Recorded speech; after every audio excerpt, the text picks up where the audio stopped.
반갑습니다. 온라인 수요 성경 공부 시간입니다.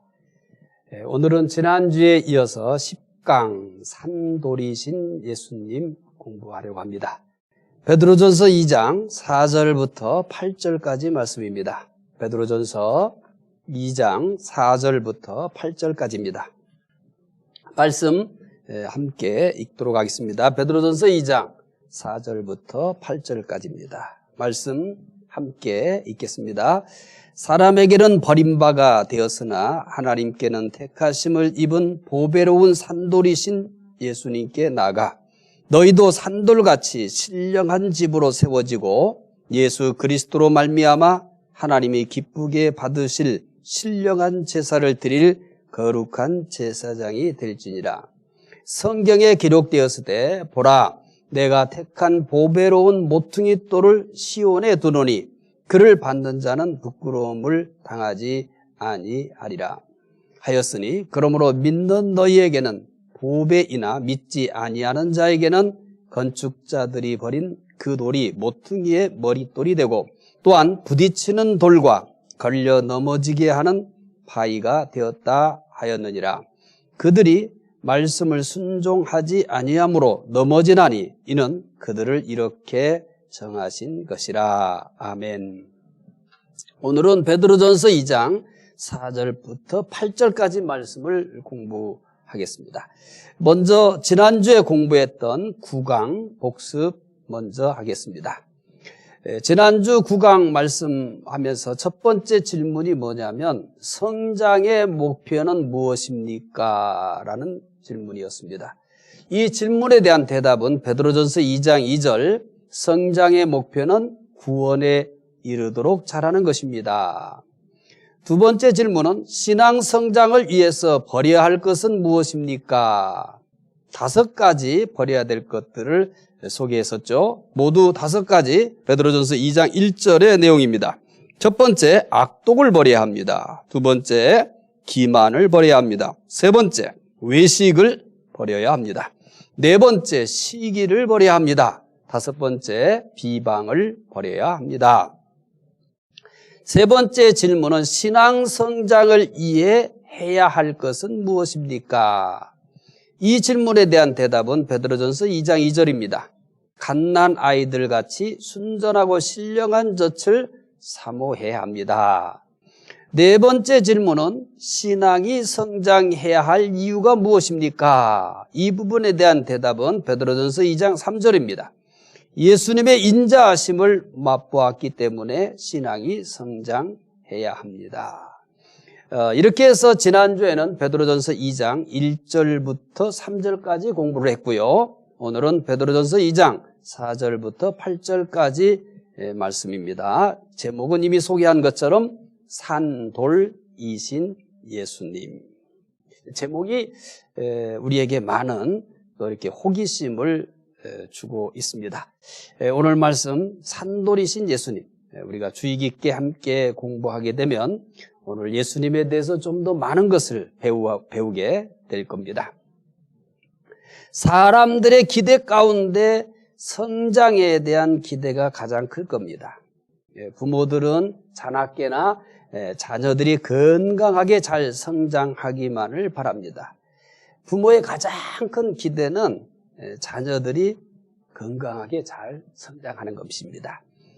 농부는 어떨까요? 농부들은 매일 논과 밭을 거닐며 곡식들이 잘 자라기를 바랍니다. 농부들은 마치 이 자녀를 키우듯이 그렇게 곡식들을 정성을 들여서 키우게 됩니다. 그래서 농부들은 곡식들이 잘 자라기를 바랍니다. 사업을 하는 분들은 어떨까요? 당연히 사업을 하시는 분들은 자기가 하고 있는 사업이 성장하기를 바라겠죠. 사업을 성장시키기 위해서 혼신의 노력을 다합니다. 외아들까지 희생시키면서 인류를 구원하신 하나님께서도 그의 백성들이 성장하기를 기대하고 있습니다. 하나님의 기대 가운데 가장 큰 기대라고 한다면 예수 그리스도를 통해서 구원하신 그의 자녀들, 그의 백성들이 성장하는 것일 겁니다. 특히 하나님께서는 우리가 예수 그리스도에게까지 성장하기를 바랍니다. 하나님이 가지고 있는 믿는 사람들의 성장의 기준은 외아들이신 예수 그리스도입니다. 그 외아들이신 예수 그리스도까지 성장하기를 바랍니다. 우리의 성장에 대한 하나님의 관심이 베드로전서 2장 1절부터 3절은 이 자라는 것으로서의 성장, 자라는 것으로서의 성장을 말씀합니다.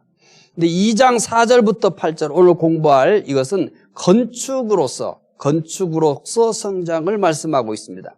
다시 말씀드리거니와 지난주에 배웠던 2장 1절부터 3절은 자라는 것으로서, 자라가는 것으로서 성장을 설명하고, 오늘 베드로전서 2장 4절부터 8절은 건축을 통해서 믿는 사람들의 성장을 교훈합니다.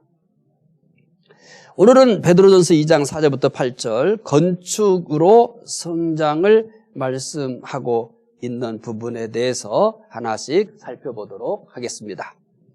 먼저 예수님을 소개하고 있는 것부터 살펴보겠습니다. 우리의 성장의 목표가 뭐죠? 예수 그리스도까지 자라는 거예요. 본문은 예수님을 아주 독특하게 소개하고 있습니다. 베드로는 믿는 사람들에게 예수님이 무엇인가를 소개합니다.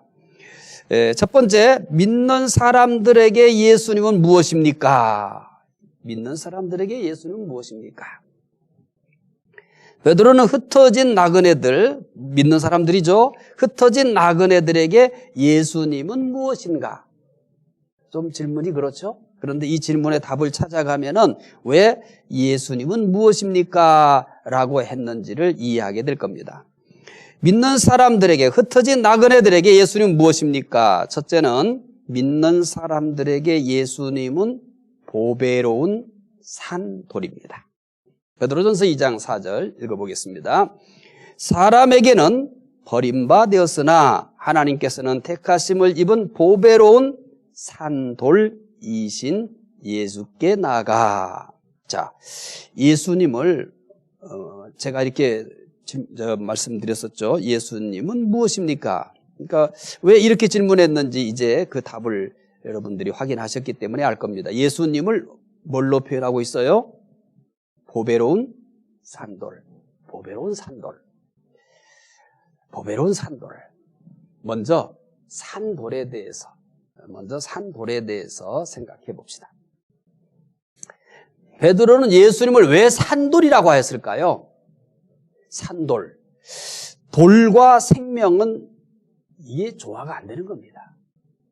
돌과 생명은 조화가 안 되죠. 돌은 생명체가 아니잖아요. 그런데 돌에다가 생명을 부여합니다. 그래서 뭐라고 얘기해요? 산돌. 돌과 생명은 조화가 안 되는데, 왜냐하면 돌은 생명이 없으니까요.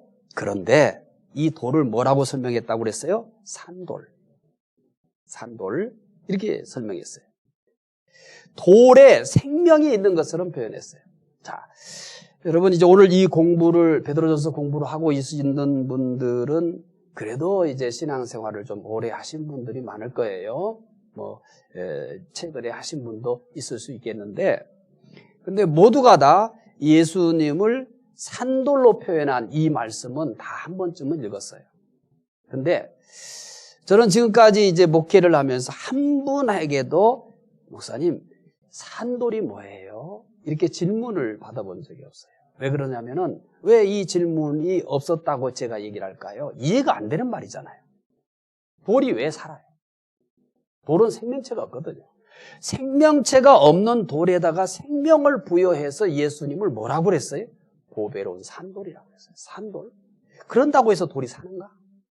이거 참, 그래서 처음에 제가 시작하면서 그랬잖아요. 산돌이신 예수님. 이렇게 얘기했잖아요. 참 우리에게 많은 이 호기심을 주는 그런 표현입니다. 자, 여러분 이 말씀을 적어도 한 번쯤은 읽어보셨잖아요. 궁금하지 않았나요? 어떻게 돌에다 생명을 부여해서 예수님을 산돌이라고 했을까? 왜 예수님을 산돌이라고 설명하는 걸까? 특히나 흩어진 나그네들이 수신자예요. 흩어진 나그네들은 당시 믿음 때문에 굉장히 힘들어요. 언제든지 생명의 위협을 받을 수가 있어요. 그런데 그들에게 예수님을 소개하는데 보배로운 산돌이라고 얘기했어요. 보배로운 산돌. 자, 이제 산돌이라고 하는 모순된 설명을, 모순된 표현을 하고 있는 거죠. 돌은 생명을 줄 수가 없는 것인데 생명이 없는 돌에다가 살아있는 산돌이라고 이렇게 했기 때문에 상당히 모순된 표현이에요. 베드로는 왜 서로 모순된 관계를 서로 연결시키고 있는 걸까요? 이걸 모르는 베드로가 아니잖아요. 충분히 베드로도 이 돌이라는 것이 산돌이 있고 죽은 돌이 있고 이렇게 쓸 수 있는 그런 단어가 아닙니다. 그런데 산돌이다 이렇게 얘기를 했어요. 그래서 충분히 생명이 없는 것에다가 생명을 부여해서 산돌이라고 했을 때는 거기에는 아주 뭔가 의미심장한 의미가 있을 겁니다. 자, 이것은 역설적인 방법으로 건축 자재로서 견고한 돌과 살아있는 것으로서의 생명을 연결시킴으로써 예수님이 어떤 분인가를 설명하고 있는 거예요. 건축 자재로서의 견고한 돌, 그리고 살아있는 것으로서의 생명, 이거를 서로 연결시켜서 누구를 설명하려고 하는 거냐면 예수님. 흩어진 나그네들에게 이 예수님을 오늘은 설명해 주고 싶은 거예요. 오늘은 예수님을 산돌이시다라고 설명해 주고 싶은 거예요. 자, 이것은 예수님에 대한 설명이라고 얘기했어요. 자, 이제 여러분들이 조금 주의해서 잘 들으셨으면 해요. 예수님이 죽으셨어요. 십자가에 죽으셨어요. 예수님은 죽으셨어요. 생명이 없어요. 그런데 부활하셨어요. 생명이 없는 분이 부활하셨어요. 그럼 부활하셨다는 것은, 죽은 자가 부활했다는 것은 뭐가? 죽은 자예요. 생명이 없는 거잖아요. 그럼 부활했어요. 산 자가 되었잖아요. 그래서 이제 어떤 분이 되었어요? 생명을 주시는 분이에요. 즉, 이 산도를 통해서 전하고 싶은 메시지는 예수님께서 죽으셨으나 부활하셔서 생명을 주시는 분이 되었다는 겁니다. 이 돌은 예수님이 죽은 것에다가 초점을 맞추시면 돼요. 그 다음에 이것은 부활에다 초점을 맞추면 되는 거예요. 자, 이제 죽은 자는 누구나 다 생명이 없다고 시체라고 그러잖아요. 그런데 이 시체가 뭐예요? 살았어요. 부활하신 거예요. 생명이 없어요. 그런데 여기에 뭐가 들어갔어요?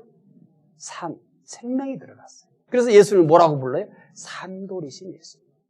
이 산돌이신 예수님 속에는 예수님이 죽으셨으나 뭐 했다는 거예요? 살아나셨다는 거예요. 돌은 생명이 없는데 이 돌은 생명이 없는, 이게 뭐 생명이 없는 거예요. 그런데 여기다가 뭐를 붙여놨어요? 생명을 넣었어요. 그래서 산돌이 되었어요. 예수님은 죽으셨으나 여기에 부활하셔서 생명을 가지셨어요. 그런데 이걸로 끝나지 않고 그분은 뭐 하시는 분이냐면 생명을 주시는 분이에요. 자, 베드로는 살아있는 것에 대해서 특별한 관심을 보이고 있습니다. 이게 베드로의 관점이에요. 지금까지 배워온 것들을 회상해보면 여러분들이 베드로는 살아있는 것에 특별한 관심을 보이겠다는 걸 알아요.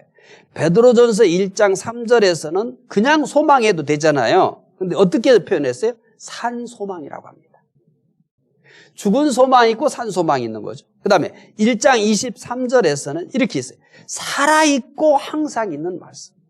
말씀에다가 또 뭐예요? 살아있다라는 이 표현을 써요. 그리고 2장 4절에서는 어떤 표현을 써요? 산돌. 자, 1장 3절에서는 산소망, 1장 23절에서는 살아있고 항상 있는 말씀, 2장 4절에서는 뭐예요? 산돌. 베드로는 이렇듯 살아있는 것에 대해서 특별한 관심을 보이고 있어요. 자, 베드로는 살아계신 예수님을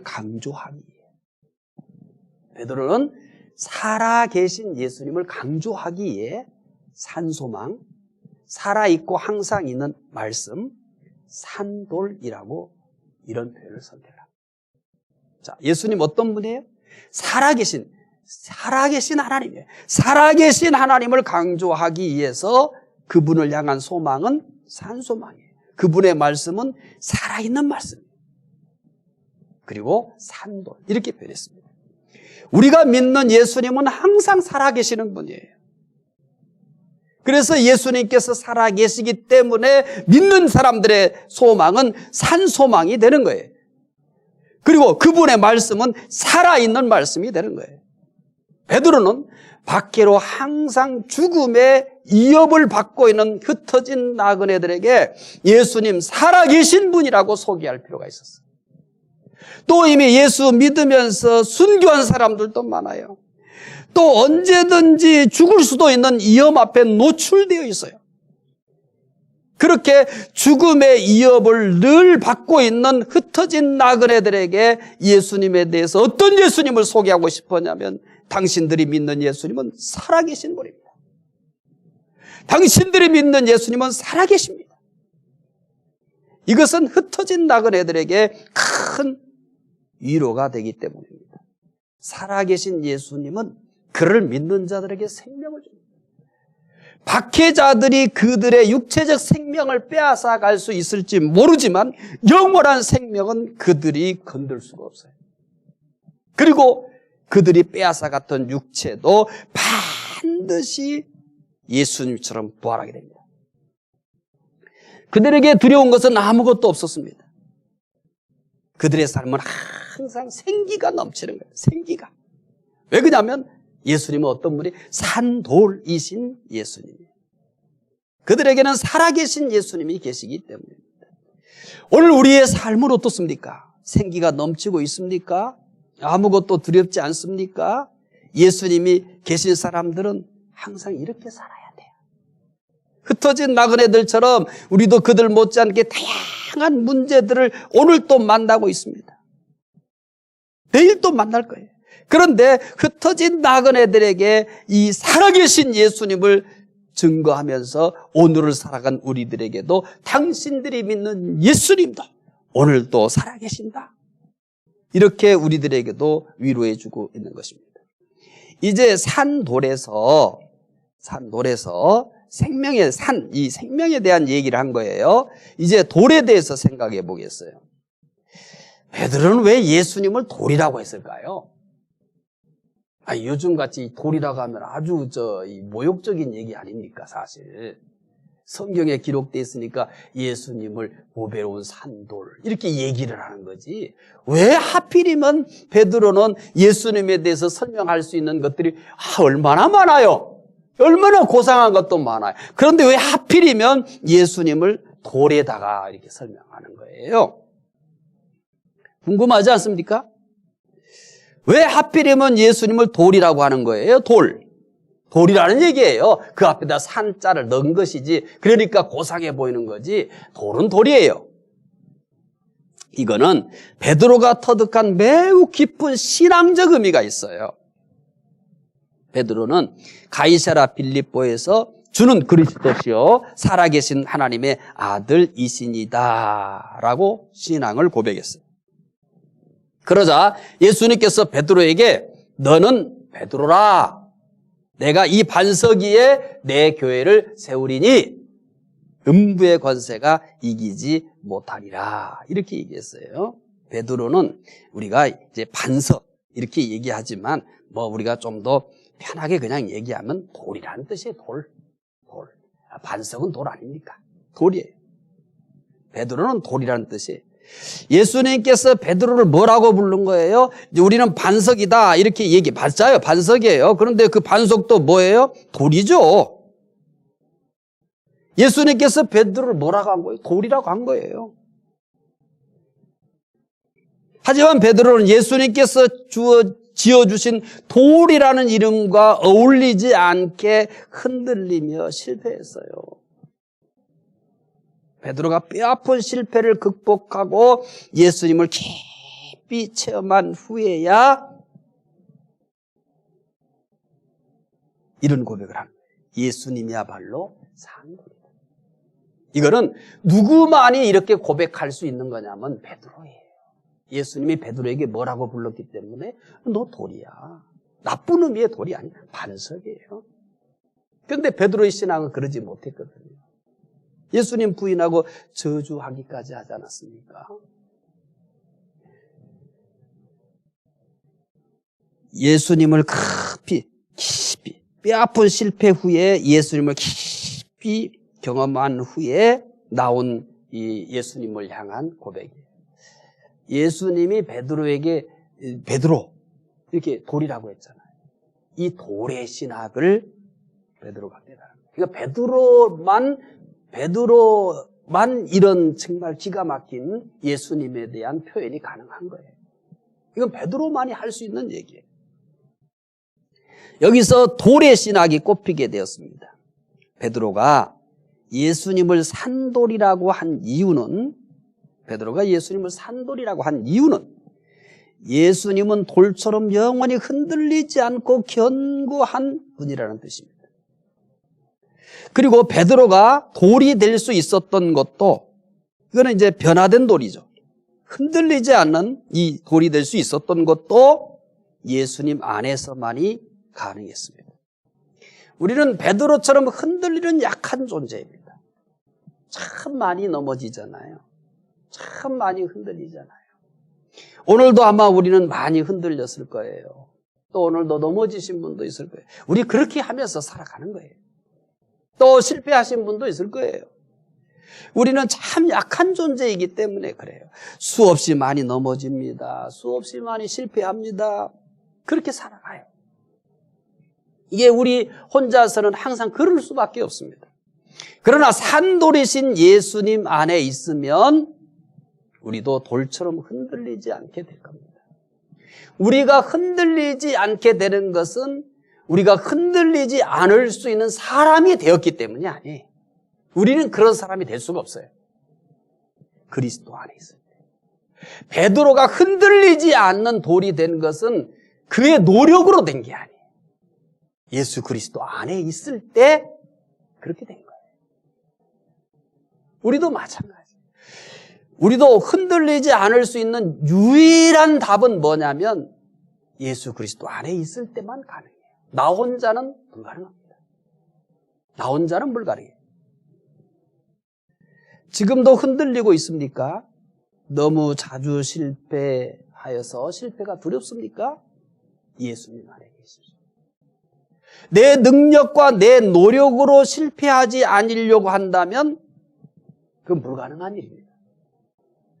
내가 노력하고 내 능력으로 나는 다시는 흔들리지 않을 거야 라고 하는 것도 역시 실패하는 겁니다. 내 결심은 실패예요. 베드로가 결심했어요. 대단한 결심을 했잖아요. 근데 그 결심이 가짜가 아니에요. 그래도 그런 결심이 무너지잖아요. 근데 어느 때부터 흔들림 없고 무너지지 않는 이런 진짜 돌이 될 수 있었냐면 그리스도 안에 있을 때입니다. 베드로는 예수님을 산돌로만 소개하지 않습니다. 그 다음에 또 하나의 수식어를 썼어요. 보배로운 산돌이라고 합니다. 보배로운에 대해서 소개할 거예요. 지금 우리는 어떻게 했어요? 산돌에서 산이라는 이 생명 요걸 소개했고요. 그 다음에 돌이라는 이 돌에 대해서 소개했고요. 이제 보배로운 것에 대해서 얘기할 거예요. 보배로운이란 보석이라는 뜻입니다. 예수님은 뭐라는 거예요? 보석이라는 거예요. 그것도 세상에 하나밖에 없는 보석입니다. 값으로는 도저히 평가할 수 없는 보석입니다. 예수님이 보배로운 산돌이라고 한 것은 예수님이 얼마나 귀한 분인가를 말씀하고 있습니다. 보석을 아무렇게나 취급하는 사람은 없습니다. 보석을 얼마나 소중하게 간직합니까? 온 정성을 다해서 간직합니다. 내가 가장 소중하게 여기는 가장 값나가는 보석을 내가 어디다 두고 있다 그러면 내가 어디를 가든지 내 마음은 거기 있을 거예요. 이제 왜 예수님을 보배로운 산돌이라 하는지 이해할 수 있을 것입니다. 베드로에게 있어서 예수님보다 귀한 분은 없어요. 원래부터 그랬던 게 아니에요. 그 예수 그리스도를 깨닫고 그 예수 그리스도를 경험한 뒤에 예수님은 보배로운 산도리야. 그래서 베드로에게 있어서 예수님보다 귀한 분은 없습니다. 세상에서 예수님보다 귀한 것은 없어요. 찬송가 94장에서 다음과 같이 찬송합니다. 우리 잘 아는 찬송이잖아요. 1절에 보면 주 예수보다 더 귀한 것은 없네. 이 세상 부귀와 바꿀 수 없네. 또 2절이요. 주 예수보다 더 귀한 것은 없네. 이 세상 명예와 바꿀 수 없네. 3절. 주 예수보다 귀한 것은 없네. 이 세상 행복과 바꿀 수 없네. 여러분, 우리가 그냥 이 노래를 익숙해서 불러서 그렇죠. 여러분, 행복과 예수님 바꾸지 않을 수 있어요? 좀 제가 이상한 질문을 하죠. 우리 그렇게 불렀어요. 주 예수보다 귀한 것은 없네. 이 세상 행복과 바꿀 수 없네. 만약 누군가가 여러분에게 자, 이 세상에서 당신을 제일 행복하게 해줄게요. 그 대신 조건이 하나 있어. 예수 버려. 난처하죠? 우리는 언제나 예수 믿어서 믿는 이유 중에 하나가 뭐라고 생각하는 거예요? 행복해지려고 믿는다고 생각하는 거잖아요. 그런데 이러는 거예요. 누가? 너 예수 버려. 그러면 이 세상에서 내가 행복을 줄게. 참 머리 아프죠? 그래, 또 누군가가 이렇게 얘기해요. 야, 내가 이 세상에서 너에게 명예를 줄게. 우리 예수 믿어서 명예 얻으려고 하잖아요. 잘 믿으면 명예 얻었다고 사람들 얘기하잖아요. 응? 요셉과 같이 되고 다니엘 같이 되고 다윗과 같이 되고. 근데 누가 야, 내가 너에게 이 세상에 명예를 줄 거야. 그런데 조건이 하나 있네. 예수 버려. 그러면 어떻게 하실래요? 자, 야, 이 세상 부귀를 내가 너에게 줄게. 그 대신 조건이 있어. 예수 버려. 예수라는 게 뭔지 아시겠어요? 예수는 이 세상의 행복이 아니에요. 그 이상이에요.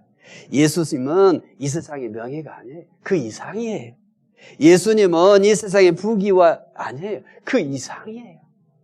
만약에 이 세상의 사람들이 행복을 추구하는 그 정도의 예수라면 난 예수 안 믿어요. 내가 아는 예수, 내가 믿는 예수는 그 이상입니다.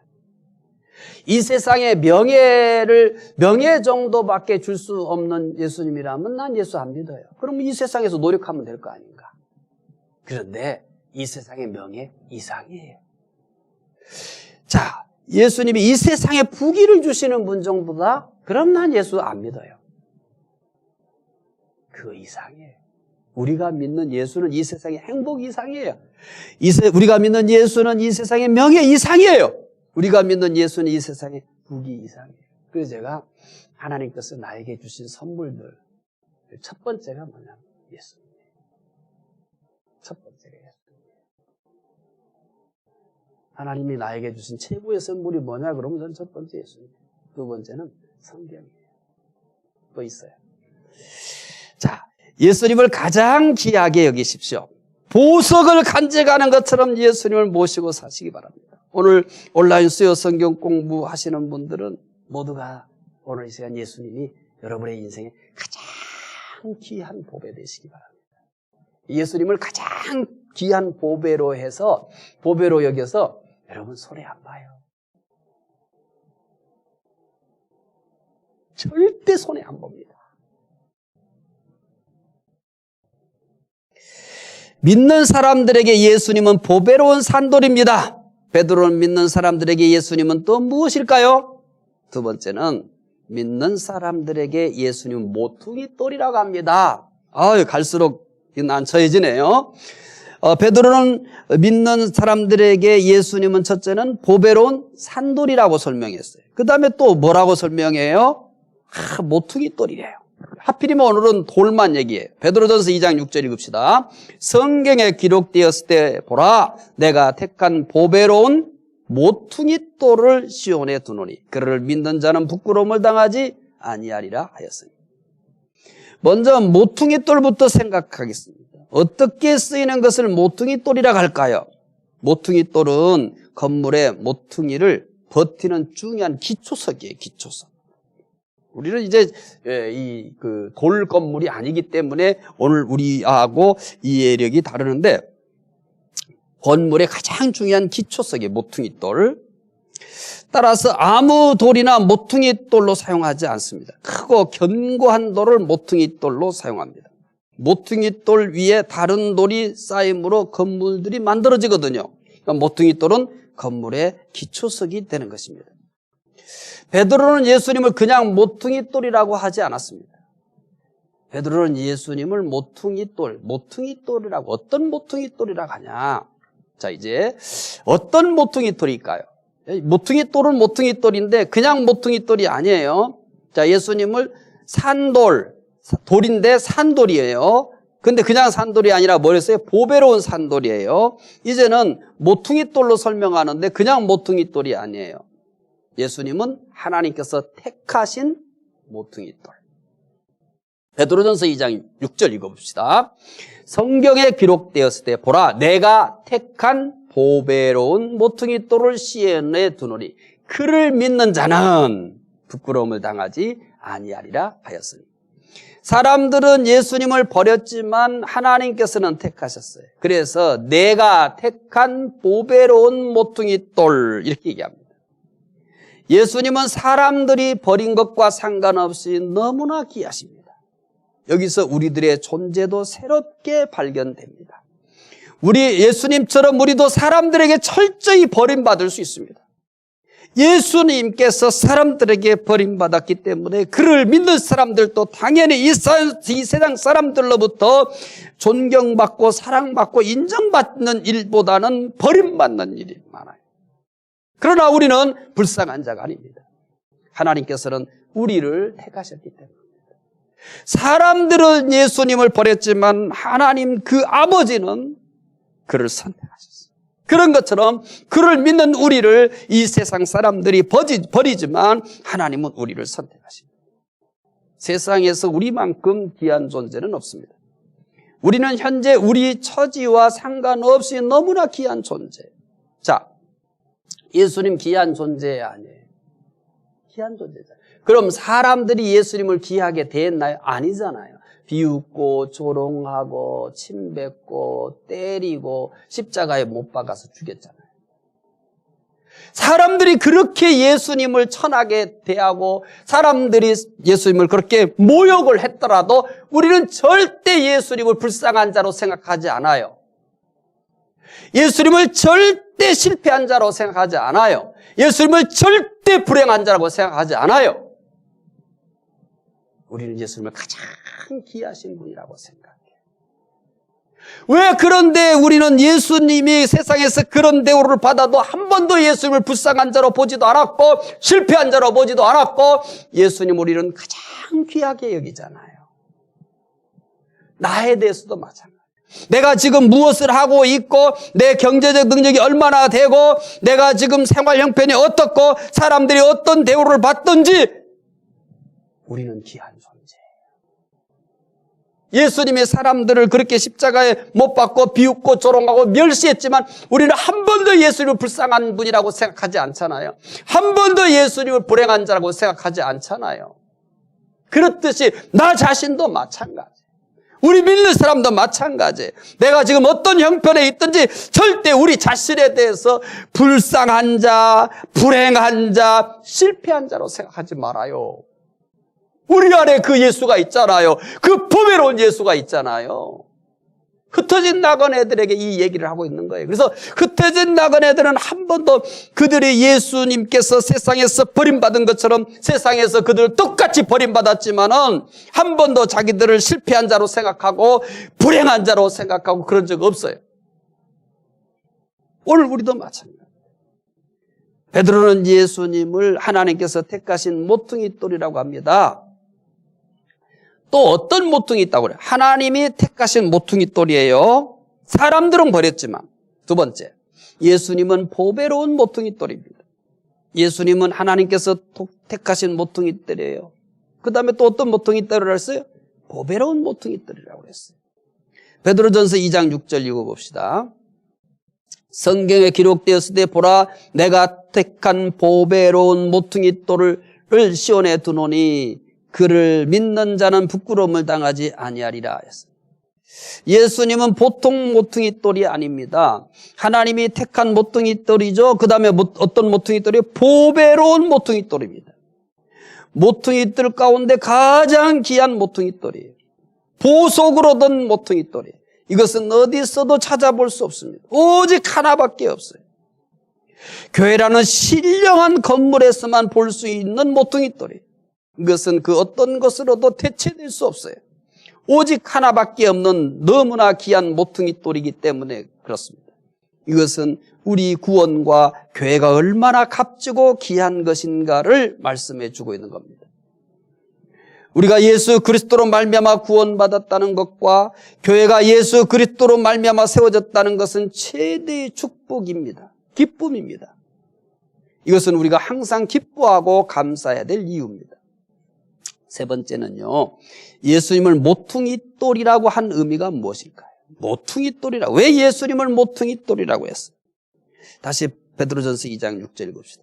성경에 기록되었을 때 보라 내가 택한 보배로운 모퉁이 돌을 시온에 두노니 그를 믿는 자는 부끄러움을 당하지 아니하리라 하였으니. 베드로는 예수님을 모퉁이 돌이라고 했어요. 예수님을 모퉁이 돌이라고 한 의미가 뭘까요? 첫째는 예수님께서 구원의 초석이기 때문에. 예수님께서 구원의 초석이라는 의미입니다. 예수님만이 구원의 초석입니다. 이건 아주 중요합니다. 모든 믿는 사람들의 구원의 초석이 누구냐면 그리스도예요. 예수님만의 구원의 초석이기 때문에 다른 곳에는 구원이 있을 수가 없어요. 따라서 베드로는 다른 이로서는 구원을 받을 수 없나니 천하 사람 중에 구원받을 만한 다른 이름을 우리에게 주신 일이 없습니다 라고 했습니다. 요즘 종교다원주의 사상이 널리 퍼지고 있습니다. 다른 모든 종교에도 구원이 있다는 겁니다. 그러나 이것은 구원이 무엇인지 모르는 잠꼬대 같은 말입니다. 예수님만이 구원의 초석이라는 말씀은 기독교의 독선적인 주장이 아니에요. 이것은 사실이기 때문에 사실을 말하는 거예요. 기독교가 독선적이기 때문이 아니에요. 기독교가 다른 종교에 대해서 배타적이기 때문에 그런 게 아니에요. 이건 진리예요. 그리고 사실로 얘기하는 것이지 독선적이거나 다른 어떤 종교에 대해서 배타적인 성격을 가지고 있어서 그런 게 아니에요. 배타성이 없어요. 이것은 진리고 이것은 사실을 전하는 것이지 배타성을 얘기하는 것이 아니고 기독교가 독선적인 것을 얘기하는 게 아니에요. 사실을 사실대로 설명하는 거예요. 진리를 진리대로 말하는 것이지 독선적이거나 배타적인 그런 얘기가 아니에요. 사실을 사실로 얘기하는데 독선이다, 배타다라고 하는 이야기로 한다는 것만큼 어리석은 일은 없어요. 사람들 듣기 좋으라고 사실을 외면하고 거짓을 말할 수는 없는 거잖아요. 예수님만이 구원의 초석이기 때문에 그 사실을 그대로 얘기하는 거예요. 기독교가 독선적이거나 다른 것에 대해서 배타적인 그런 성격을 가지고 있는 게 아니에요. 있는 그것을 내가 그대로 설명하는 거예요. 자, 이게 컵이잖아요. 컵을 컵이라고 설명하면은 이거를 독선이라고 얘기하면 안 되잖아요. 이걸 배타적이라고 얘기하면 안 되잖아요. 컵을 컵이라고 얘기하는 거예요. 사실을 사실로 얘기하는 거예요. 예수만이 구원의 초석인 거예요. 그 사실을 그대로 얘기하는 거고 그 진리를 그대로 얘기하는 거예요. 이거는 양보할 수도 없고 타협할 수도 없는 사실이요 진리인 것입니다. 예수님이 구원의 초석이라는 거예요. 예수님께서 모퉁이 돌이다라고 하는 것은 두 번째는 예수님은 교회의 초석이라는 의미예요. 그렇게 어렵지 않죠? 또 그렇게 내용이 많은 것도 아니에요. 구원의 초석, 그 다음에 예수님은 교회의 초석이라는 거예요. 예수님을 모퉁이 돌이라고 하는 것은 교회의 초석을 의미합니다. 예수님으로 말미암아 교회가 세워졌어요. 따라서 교회의 중심은 예수님이에요. 교회는 예수님께서 원하는 대로 움직여야 돼요. 예수님의 뜻을 이루기 위해서 교회가 세워졌기 때문이에요. 그래서 교회의 머리는 예수님이에요. 오늘의 교회가 이것을 정확하게 이해하고 있다면 교회는 항상 평안하고 성장해 갈 것입니다. 그런데 가끔 착각을 하기 때문에 교회가 문제 속에 휩싸이게 되는 겁니다. 예배당을 세우는데 헌금을 많이 했거나 다른 어떤 기여를 많이 하는 사람이 교회의 초석이라고 생각하는 경우가 종종 있어요. 만약 이런 생각이 지배하고 있다면 이것은 교회가 평안하거나 성장하는 데 있어서 가장 큰 걸림돌이 됩니다. 자신들이 특권을 가지고 있는 양 10을 과시하려고 하기 때문이에요. 이런 문제 때문에 사실 이 한국교회는 많은 분열과 상처를 남겼습니다.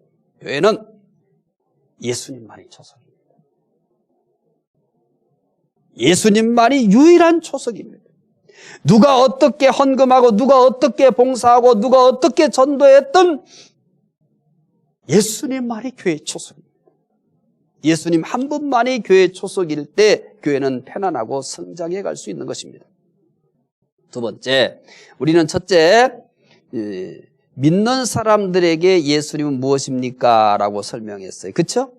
믿는 사람들에게 예수님은 뭡니까? 산돌이라고 소개했죠. 그리고 또 뭐라고 소개했어요? 모퉁이돌이라고 소개했어요. 그렇다면 믿지 않는 사람들에게 예수님은 무엇일까요? 믿지 않는 사람들에게 예수님은 무엇입니까? 첫째, 믿지 않는 사람들에게 예수님은 건축자들이 버린 돌입니다. 오늘은 끝까지 돌이에요. 믿는 사람들에게는 산돌, 믿는 사람들에게는 보배로운 모퉁이돌, 믿지 않는 사람들에게는 건축자들이 버린 돌입니다. 읽어봅시다. 베드로전서 2장 7절. 그러므로 믿는 너희에게는 보배이나 믿지 아니하는 자에게는 건축자들이 버린 그 돌이 모퉁이의 머릿돌이 되고, 예수님은 믿지 않는 자들에게는 건축자들이 버린 돌입니다.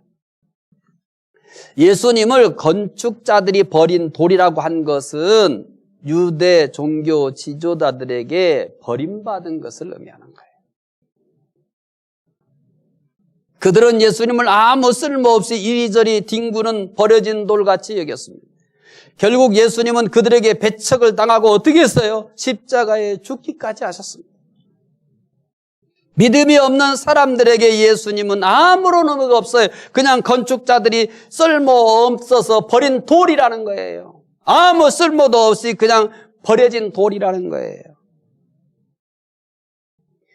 믿음이 없는 사람들에게 예수님은 이렇게 아무런 의미 없는 거예요. 버려진 돌처럼 아무 의미가 없다는 거예요. 그들의 눈에는 예수님을 믿는 것이 한심해 보입니다. 예수님께서는 2000년 전에 유대 종교 지도자들에게 버린 돌이 된 것이 아닙니다. 오늘날도 수많은 사람들에 의하여 버린 돌이 되고 있습니다. 이 시대의 가장 큰 비극은 예수님을 버린 돌처럼 취급하는 것이 아닙니다. 이 사회는 이 슬픔, 이 사회의 문제들은 여러 요인들이 있지만은 우리 사회의 가장 큰 문제는 뭐냐면 유대 종교 지도자들이 예수님을 버린 것처럼 이 시대가 예수님을 버리고 있다는 겁니다. 이게 가장 큰 비극이에요. 적어도 믿는 사람들에게 있어서 이 시대를 보는 눈이 분명해야 됩니다. 경제가 문제가 아니고 정치가 문제가 아니고 교육이 문제가, 물론 문제점이 있죠. 그런데 가장 큰 문제, 근본적인 문제, 이런 것들이 다 문제가 되게 된 가장 이 세상의 근본적인 문제는 어디에 있냐면 예수님을 버린 거예요. 예수님을 건축자들이 버린 것처럼, 건축자들이 버린 돌처럼 그렇게 버린 거예요. 예수님이 없는 사람들은 세상에 있는 것에만 관심이 있습니다. 그래서 그들의 소망은 죽은 소망일 수밖에 없습니다. 믿지 않는 사람들에게, 두 번째, 믿지 않는 사람들에게 예수님은 뭘까요? 건축자들이 버린 돌이라고 그랬잖아요, 첫 번째. 두 번째는 믿지 않는 사람들에게 예수님은 부딪히는 돌과 넘어지는 바위입니다. 베드로전서 2장 8절 읽어봅시다. 또한 부딪히는 돌과 걸려 넘어지게 하는 바위가 되었다 하였느니라. 그들이 말씀을 순종하지 아니함으로 넘어지나니 이는 그들을 이렇게 정하신 것이라. 예수님 믿지 않는 사람들에게 부딪히는 돌과 걸려 넘어지는 바위입니다. 예수님이 믿지 않는 사람들에게 부딪히는 돌과 걸려 넘어지게 하는 바위라는 것은 믿지 않기 때문에 심판을 받아 멸망하게 되는 것을 이렇게 설명한 것입니다. 예수님을 무가치하다고 버린 사람들에게 당연한 결과입니다. 믿는 사람들에게 있어서 가장 소중한 가치는 뭡니까? 예수님 아닙니까? 그런데 믿지 않는 사람들에게는 예수님만큼 허망한 것이 어디 있습니까? 그래서 아무 쓸모도 없이 그냥 버리는 돌이 되어버렸고, 그 돌이 그들에게 뭐가 되었어요? 부딪히고 넘어지게 하는 것이 되어버렸습니다. 그들이 심판을 받기 전까지는 자신들의 선택이 옳다고 하며 자신만만하게 살아갑니다. 그러나 하나님의 심판대 앞에 서는 순간 자신들의 선택이 얼마나 잘못되었다는 것을 알게 됩니다. 하지만 그때는 이미 늦었습니다. 예수님 안에 있는 우리들은 얼마나 큰 복을 받았는지 모릅니다. 이것을 생각하면 그저 감격스럽기만 합니다. 베드로를 믿는 사람들에게 예수님은 무엇인가를 소개하였습니다. 예수님은 산돌이라고 했습니다. 또한 예수님은 보배로운 모퉁이돌이라고 했습니다. 베드로는 믿지 않는 사람들에게 예수님은 무엇인가도 소개했습니다. 예수님은 건축자들이 버린 모퉁이돌이에요. 예수님은 또한 부딪히는 돌과 걸려 넘어지는 바위라고 했어요. 믿는 사람이든 믿지 않는 사람이든 예수님을 베드로는 뭘로 소개하고 있죠? 돌로 소개하고 있어요. 믿는 사람들에게는 보배로운 산돌, 믿는 사람들에게는 보배로운 모퉁이돌, 그렇지만 믿지 않는 사람들에게는 건축자들이 버린 돌이에요. 그리고 이 돌은 뭐예요? 부딪히고 또한 넘어지게 하는 바위다, 이렇게 얘기했습니다. 그 다음에 무엇을 소개할까요? 베드로는 믿는 사람들에게 예수님은 무엇인가, 믿지 않는 사람들에게 예수님은 무엇인가, 이렇게 소개했어요. 그 다음에는 뭘 소개할까? 믿는 사람이 무엇을 해야 하는가라고 하는 겁니다. 언제나 마지막은 대부분이 그래, 믿는 사람들은 무엇을 해야 하는가, 어떻게 살아야 하는가라는 것으로 결국 끌고 갑니다. 자, 믿는 사람들에게 예수님은 뭐였어요? 보배로운 산돌, 보배로운 모퉁이돌이에요. 믿지 않는 사람들은 뭐예요? 예수님은 건축자들이 버린 돌이에요. 또한 예수님은 부딪히는 돌과 걸려 넘어지는 바위라고 했어요. 그렇다면 믿는 사람 무엇을 해야 합니까? 자, 첫째, 신령한 집을 세워야 합니다. 베드로전서 2장 5절 이렇게 얘기합니다. 함께 읽겠습니다. 너희도 산돌같이 신령한 집으로 세워지고 예수 그리스도로 말미암아 하나님이 기쁘게 받을 신령한 제사를 드릴 거룩한 제사장이 될지라. 첫째, 믿는 사람 무엇을 해야 된다고요? 신령한 집을 지어야 된다. 그래서 오늘 말씀 배우는 4절부터 8절까지는 이 건축을 통해서 성장을 결국은 이리 가는 거예요. 그 얘기를 하려고 하는 거예요. 그래서 예수님을 돌이라고, 산돌이라고, 보배로운 산돌, 또 보배로운 모퉁이돌이라고 얘기를 한 거예요. 그러면서 이제 뭘 얘기할 거예요? 이 돌을 기초석으로 하는 거예요. 이 돌이 기초석이 되는 거예요. 예수님이 기초석이 되어지는 거예요. 그럼 다음에 이제 그 돌 위에 이제 우리가 해야 될 일이 있어요. 그게 뭐예요? 첫째가 신령한 집을 세워야 한다라고 하는 겁니다. 너희는 흩어진 나그네요. 즉 믿는 사람들은 신령한 집으로 세워져야 한다는 거예요. 신령한 집이란 교회를 뜻하는 거예요. 신령한 집이란 교회를 뜻하는 것입니다. 자, 모퉁이 돌 위에 많은 돌들이 쌓여 건물이 세워집니다. 자, 모퉁이 돌 위에 많은 돌들이 쌓여서 뭐가 세워져요? 건물이에요. 이 얘기를 지금 하려고 예수님을 뭘로 등장시켰어요? 예, 보배로운 산돌, 모퉁이 돌을 등장시켰어요. 그 다음에 이 돌이 기초석이 되는 거예요. 그 위에 이제 돌들이 쌓여서 건물이 세워져요. 이것은 예수 그리스도를 믿는 사람들이 모여서 교회가 되는 것을 의미합니다. 이 말씀에서 우리가 어떤 존재인가를 발견하게 됩니다. 우리는 모두 거룩한 성전의 한 부분들입니다. 따라서 아무렇게나 살면 안 됩니다. 믿는 사람은 거룩한 성전답게 살아야 합니다. 거룩한 성전다운 삶은 거룩하게 사는 것입니다. 누구든지 우리의 삶을 보고 교회를 볼 수 있어야 합니다. 또한 거룩함을 볼 수 있어야 합니다. 또한 우리가 교회를 세우기 위해서 교회의 구성원으로서의 역할을 잘 감당해야 됩니다. 벽돌이 아무리 많이 있어도 그것이 잘 연결되어 쌓이지 않으면 영원한 벽돌 한 개로만 있습니다. 그러나 벽돌들을 서로 잘 연결되고 잘 쌓으면 아름다운 건물이 될 수 있어요. 벽돌이 수만 개 여기에 널려 있어도 이것이 쌓이고 서로 연결되지 않으면 뭐예요? 아무 의미가 없는 거예요. 그런데 이것들이 이 모퉁이돌 이 기초석 위에 잘 하나씩 하나씩 쌓아져 가면 아름다운 건물이 세워지겠죠. 교회도 마찬가지입니다. 믿는 사람 한 사람이 모퉁이돌인 예수 그리스도 위에 서로 연결되어 쌓일 때에 교회가 세워져요.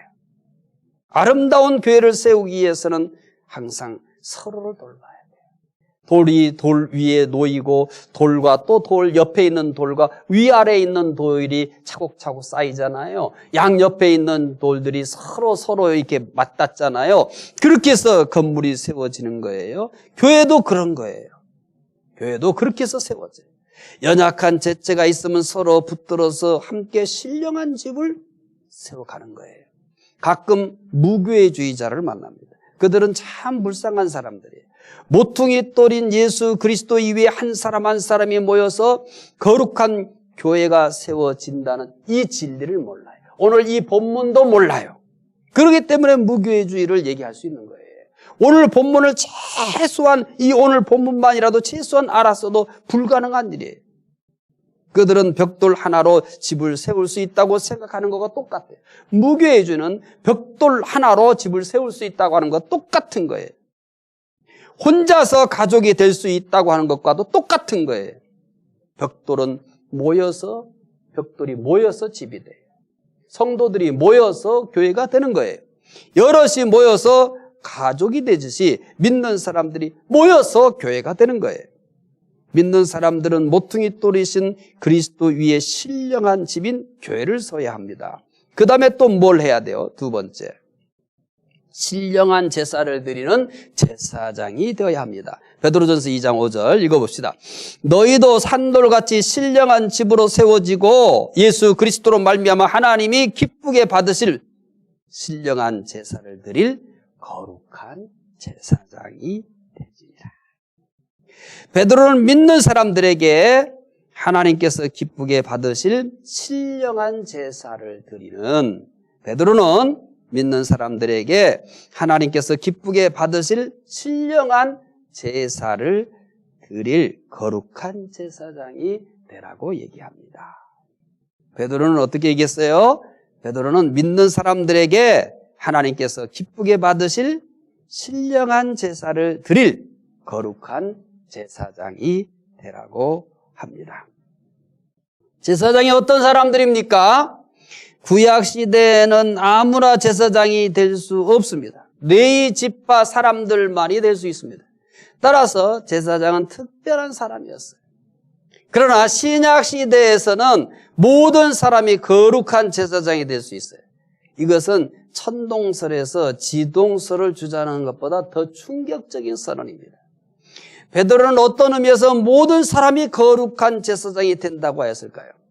먼저 구약의 제사장이 어떤 일을 하느냐를 이해해야 합니다. 구약 시대는 성전에서 아무나 하나님께 나갈 수 없었습니다. 제사장만이 백성들을 대신해서 하나님께 나갈 수 있어요. 이건 제사장들만의 특권입니다. 다른 사람은 아무리 하나님께 나가고 싶어도 안 됩니다. 그런데 신약 시대에는 예수님께서 십자가에 죽으시자 성소 휘장이 찍어짐으로 새로운 시대가 열렸어요. 누구든지 하나님께 나가게 되었습니다. 이것은 놀라운 축복입니다. 우리가 엄청난 축복의 시대를 살고 있는 거예요. 우리가 하나님께 나가는데 아무 자명의 물이 없습니다. 누구든지 하나님께 나갈 수 있어요. 거룩한 제사장이 되라는 것은 구약의 제사장들처럼 항상 하나님 앞에서 살아요. 제사장은 항상 하나님 앞에서 살아요. 그래서 거룩한 제사장이 되라는 것은 구약의 제사장들처럼 항상 하나님 앞에서 살라는 것입니다. 하나님 앞에 사는 것을 의무로 생각하는 분이 있습니까? 너무 잘못된 거예요. 아주 쉽게 얘기합시다.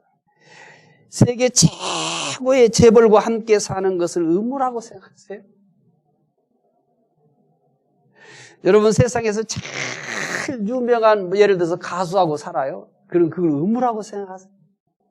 그것과 비교가 안 되는 게 뭐예요? 하나님과 함께 사는 거예요.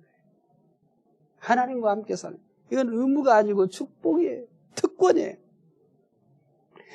우리는 이 축복과 특권을 마음껏 누려야 됩니다. 하나님께 나가는 것을 가장 큰 기쁨으로 아시기 바랍니다. 항상 하나님 앞에서 사는 것을 최고의 행복으로 하는 거예요. 하나님 앞에서 사는 것이 최고의 행복.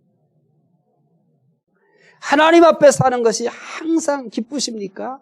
하나님 앞에 사는 것이 가장 행복하십니까? 맞아요.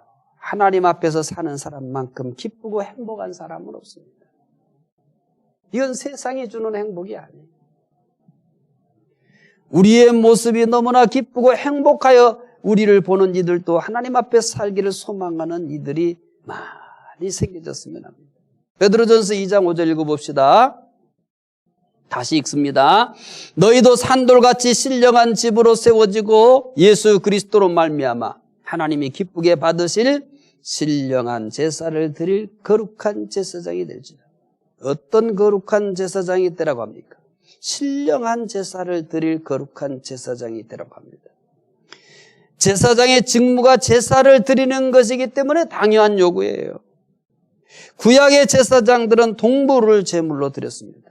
그런데 신약의 제사장들은 무엇을 제물로 드려야 돼요? 무엇을 제물로 드려야 신령한 제사를 드리는 거예요? 첫째, 신령한 제사는 우리의 몸을 제물로 드리는 겁니다. 로마서 2장 12장 1절, 로마서 12장 1절 읽읍시다. 그러므로 형제들아, 내가 하나님의 모든 자비하심으로 너희를 권하노니 너희 몸을 하나님이 기뻐하시는 거룩한 산 제물로 드리라. 이는 너희가 드릴 영적 예배죠. 신령한 제사는 우리 몸을 제물로 드리는 겁니다. 신약의 제사장들이 드릴 제물은 우리의 몸입니다. 신약의 제사장들이 드릴 제물은 뭐라고요? 우리의 몸이에요. 신약의 제사장들이 드릴 제물은 우리의 몸입니다. 하나님께서 우리의 몸을 제물로 받으시기 원합니다. 그래서 신약의 제사장들이 드릴 제물은 우리의 몸이라고 그러는 거예요. 그러면 우리의 몸을 구약시대의 제물처럼 죽여서 드려야 합니까? 그것을 의미하는 것은 아닙니다. 우리의 삶을 바치라는 겁니다. 우리 모든 삶이 하나님을 위한 삶이어야 합니다. 무엇을 하든지 하나님을 위해야 합니다. 하나님을 위하여 사는 삶이 몸을 제물로 드리는 거예요. 하나님을 위한 삶. 그것이 몸을 제물로 드리는 거예요. 신령한 제사는 몸을 제사로 드려야 됩니다. 그 다음에 무엇을 드려야 됩니까? 두 번째, 신령한 제사는 찬송을 제사로 드리는 겁니다. 히브리서 13장 15절 읽읍시다. 그러므로 우리는 예수로 말미암아 항상 찬송의 제사를 하나님께 드리자. 이는 그 이름을 증언하는 입술의 열매니라. 자, 무슨 제사를 드리라고 그랬어요? 찬송의 제사를 하나님께 드리자. 우리의 입술이 어떤 때 가장 잘 아름다울까요? 우리의 입술은 하나님을 찬양할 때 가장 아름답습니다. 왜냐하면 하나님께서, 이 찬양은 하나님께서 기쁘게 받으시는 제사이기 때문에 그래요. 우리의 입술에서 찬양이 떠나지 않게 하십시오. 신령한 제사는 몸을 제사로 드리는 거라고 그랬죠? 또요, 찬송을 제사로 드려야 된다고 그랬죠? 그 다음에 또 뭘 드려야 될까요? 세 번째, 신령한 제사는 선행으로 제사를 드리는 겁니다. 신약의 제사장은 몸을 제사로 드려야 돼요. 찬송을 제사로 드려야 돼요. 그 다음에 무엇을 드려야 된다고 그랬어요? 신령한 제사, 선행으로 제사를 드려야 돼요. 히브리서 13장 16절 읽어봅시다. 오직 선을 행함과 서로 나누어 주기를 잊지 말라. 하나님은 이 같은 제사를 기뻐하십니다. 기독교를 오해하는 이들이 매우 많습니다. 믿음으로 구원을 얻는다고 하여 행위를 아무것도 아닌 것처럼 생각하는 이들이 가끔 있어요. 행위가 아무것도 아닌 것이 아닙니다. 구원을 받은 사람들에게는 매우 중요합니다. 행위는 구원받은 사람들의 열매이기 때문에 그래요. 히브리서 13장 16절이 바로 이런 의미에서 말씀하고 있어요. 구원받은 백성들은 제사장으로서 선행으로 제사를 드려야 한다는 거예요. 선행은 구약시대, 신약시대에 하나님께서 기쁘게 받으실 제물입니다. 구약은 죽은 제물을 드리지만 신약은 산 제물을 드립니다. 신약의 산 제물은 선행입니다. 선행은 기독교인들의 행동 양식입니다. 우리의 선행을 보고 사람들이 기뻐할 때 하나님께서도 기뻐하시며 그 선행을 아름다운 제물로 받으실 것입니다. 신령한 제사는 몸을 제사로 드려야 된다고 그랬어요. 또요, 찬송을 드려야 된다고 그랬어요. 또요, 선행으로 제사를 드려야 한다고 합니다. 그 다음에 뭘 드려야 돼요? 네 번째는 신령한 제사는 이방인을 제물로 드리는 겁니다. 이게 무슨 얘기입니까? 로마서 15장 16절 읽으시면 이해됩니다. 이거 봅시다. 이 은혜는 곧 나로 이방인을 위하여 그리스도 예수의 일꾼이 되어 하나님의 복음의 제사장 직분을 하게 하사 이방인을 제물로 드리는 것이 성령 안에서 거룩하게 되어 받으실만 하게 하려 합니다. 자, 이방인을 제물로 드리는 것이 성령 안에서 거룩하게 되어 받으실만 하려 하심이라 하고 있어요. 신약의 제사장인 우리가 드려야 될 제물 중에 가장 특별한 제물이에요. 이방인을 제물로 드려야 한다고 합니다. 이것은 이방인에게 복음을 전하여 예수님을 영접하게 하는 것이 제물이 된다는 것입니다. 제사장들이 제물을 드리는 것은 특권인 동시에 의무입니다. 신약의 제사장도 마찬가지입니다. 신약의 제사장도 제물을 드려야 됩니다. 복음을 증거해서 예수님께 돌아온 사람이 바로 제물입니다. 자, 이제 식강 복습합시다. 믿는 사람들에게 예수님은 무엇입니까? 첫째, 믿는 사람들에게 예수님은 산돌입니다. 믿는 사람들에게 예수님은 모퉁이 돌입니다. 물론 앞에 보배로운이 들어있죠. 자, 믿는 사람들에게 예수님이 모퉁이 돌이다. 어떤 모퉁이 돌인가? 첫째는 예수님은 하나님의 택하신 모퉁이 돌이에요. 두 번째는 예수님은 보배로운 모퉁이 돌입니다. 예수님을 모퉁이 돌이라고 하는 의미는 무엇입니까? 두 가지가 있었죠. 예수님께서 구원의 초석이라는 의미입니다. 두 번째는요, 예수님께서 교회의 초석이라는 것입니다. 믿지 않는 사람들에게 예수님은 무엇입니까? 믿지 않는 사람들에게 예수님은 건축자가 버린 돌입니다. 믿지 않는 사람들에게 예수님은 부딪히는 돌과 넘어지게 하는 바위라고 말씀을 했어요. 믿는 사람들은 무엇을 해야 합니까? 두 가지 해야 돼요. 신령한 집을 세워야 합니다. 또요, 신령한 제사를 드리는 제사장이 돼야 됩니다. 신령한 제사는 네 가지 소개해드렸어요. 첫째는 신령한 제사는 우리의 몸을 제물로 드리는 거예요. 두 번째, 신령한 제사는 찬송을 제사로 드리는 거예요. 세 번째, 신령한 제사는 선행을 제사로 드리는 거예요. 네 번째, 신령한 제사는 이방인을 제물로 드리는 것입니다. 오늘은 여기까지 공부하도록 하겠습니다. 다음 주에 또 11강 공부하도록 하겠습니다. 다음 주 이 11강은 이제 예수님을 통해서, 예수님이 어떤 분이냐, 예수님 뭐냐라는 것을 통해서 우리의 신앙 성장에 대해서 얘기했다면, 다음 주에는 흩어진 나그네들에게 당신들은 어떤 사람입니까? 흩어진 나그네들의 신분이에요. 11강은 흩어진 나그네들에게 왜 신분을 얘기할까요? 세상에서 그 사람들은 흩어진 나그네처럼 살아요. 버려진 사람처럼 살아요. 그러니까 이 다음 주에 공부할 이것도 그냥 우리가 현대적 의미에서 믿는 사람이 누구냐, 우리는 뭐냐 이렇게 하는 게 아니라 원래 본문은 흩어진 나그네들의 신분을 소개한 거예요. 왜냐하면 그들을 이루하기 위해서. 그것이 곧 믿는 사람들의 신분이기도 합니다. 다음 주 말씀도 참 소중한 말씀이에요. 우리가 많이 알려진 말씀이지만 좀 더 깊이 있게 공부하게 되면은 훨씬 더 큰 은혜가 될 줄 압니다. 오늘 수고 많으셨습니다. 다음 주에 또 더 재밌게 흩어진 나그네들의 신분에 대해서 공부하도록 하겠습니다. 기도하겠습니다. 하나님 감사합니다. 예수님을 산돌이다, 모퉁이돌이다 이렇게 소개를 했습니다. 그리고 우리는 그 위에 지어지는 신령한 집이라고 했습니다. 또한 우리들은 신령한 제사를 드릴 제사장이라고 했습니다. 하나님, 이 말씀이 주는 의미를 잘 기억하고 흩어진 나그네들이 받았던 위로와 소망, 오늘 이 시대를 살아가는 우리들도 동일하게 받게 하여 주시옵소서. 오늘도 이렇게 하나님 온라인으로 성경 공부를 했습니다. 참석한 모든 이들에게 은혜 주시고 또 다음 주를 더 사모해서 다음 주에 더 큰 은혜 주실 줄 믿습니다. 감사하며 예수님 이름으로 기도드리옵나이다. 아멘.